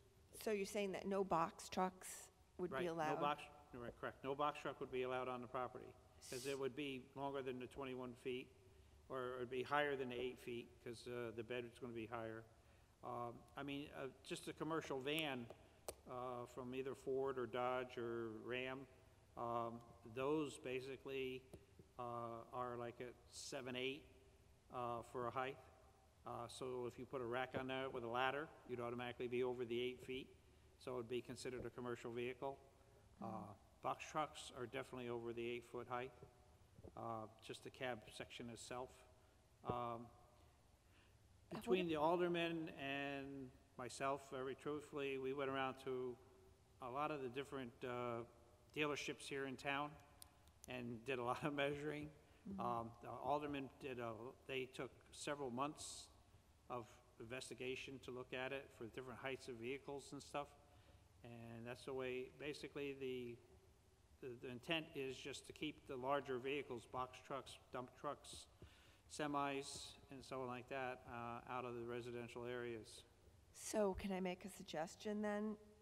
I would put, if they're not allowed, box trucks, dump trucks, I think it should specify that those items specifically are not allowed. Because it kind of leaves it open. If I could have an 8-foot tall, 21-foot truck that's gonna block my neighbor's view, and I could park right up on their property line. And Mr. Chair? if they meet the requirements for a commercial vehicle, they would not be able to park it there. I live in the same neighborhood. Every person in my neighborhood, we have 12 houses. Everybody is a different trade. I got plumbers, electricians, excavators, designers, architects. Thank you, John. Thank you for your input. David, you had a comment to make?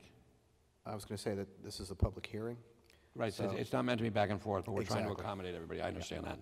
So I think what we have is, we have something that's in front of the board, and we also have a concerned citizen who can actually propose a regulation change on her own to bring it up, and so they're not mutually exclusive.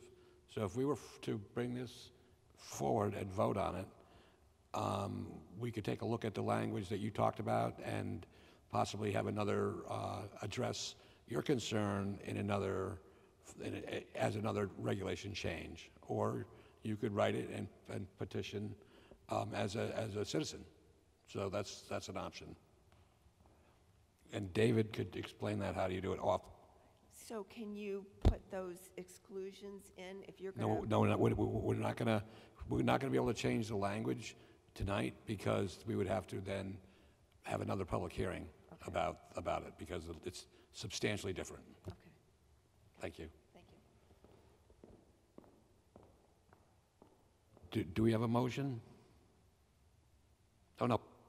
We have not closed the public hearing. Is there any other questions or comments from anyone in the audience or the board? I'd like to actually see it left open, have the speaker take and actually rewrite the regulation as to for changes, and so we could take a look at it. So I would like to see leave it open. Okay. Is that? Well, as you just stated, the challenge then is you have a different regulation, so it would have to get recirculated if it's substantially different from what you have now. So you should, if you are interested in the information that you heard this evening from the public, then if you want to craft something or have someone submit something to take that into account, then I would suggest you close the public hearing tonight and vote your regulation down and wait for a different application. Yeah, Or, you know, My instinct is to close the public hearing, we'll have a vote either way, and if we pass this, it doesn't mean that we cannot have another regulation change that addresses a concern of the public with vehicles that we didn't address in this particular change, but could be addressed in a future change. And this way, if that takes a long time, that we still have a new regulation in place that will protect the rights of the people that are interested already. So I would like to close the public hearing, and I would entertain a motion. I make a motion to approve the regulation change, Article 3, Section 3.13.5.3 and 3.1.38, commercial vehicles proposed by the board to align with the city ordinance. We have a motion, do we have a second? Yes, Mr. Marlowe. Any other comments or discussion? Seeing none? Oh, yep, sorry.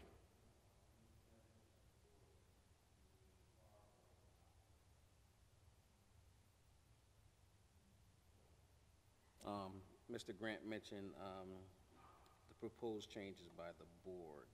Is he referring to the Alderman board or our board?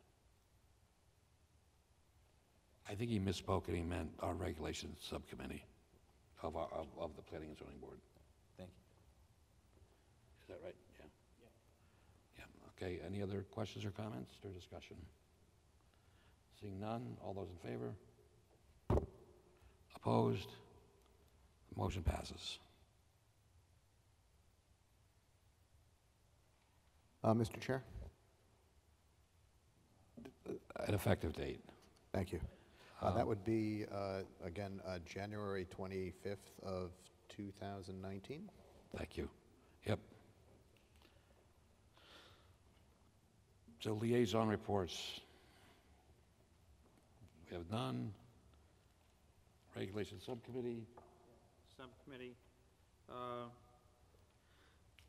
Subcommittee is proposing three regulations be approved to be passed on to the different organizations and departments for review. They are number 31-18, which is Article 3, accessory uses. Number 36-18, which is again Article 3, for prohibited uses, 3.7.5, and number 27-18, Article 3, Section 3.8.5, prohibited uses. So we're recommending that the board approve these to be passed on to the different organizations and departments for their review. So we did receive these in our package, and they have been posted to the Dropbox. They were all in the package, yes. So again, just to refresh the board members' memory of this process, these are things that have come out either through staff or through the regulations subcommittee. Some have been in process for years, actually, and then what we're looking for tonight is approval to send these off to the stakeholders, like the Regional Council of Governments and whatever stakeholders are on the list. Then they'll come back with comments, if any, and if there's no problem with what the stakeholders feel, then it will be like this and be a part of a public hearing where we can drill deeper into it if we'd like. So I would ask for a motion. Or was that a motion? I move to approve as presented that the following amendments be circulated. Amendment number 31-18, amendment number 36-18, and amendment number 37-18. We have a motion. Do we have a second? We do. Mr. Marlowe. All those in favor? Opposed? Motion passes. We have approval of the minutes. Do we have a motion? Move. Second? Second. Any comments? None? All those in favor? Opposed? Seeing none. Chair's report, I have none. Staff report? None this evening. And I'd just like to welcome the board back to, welcome the board to 2019. I hope we have a great year together, and staff, and public. Thank you. Motion to adjourn.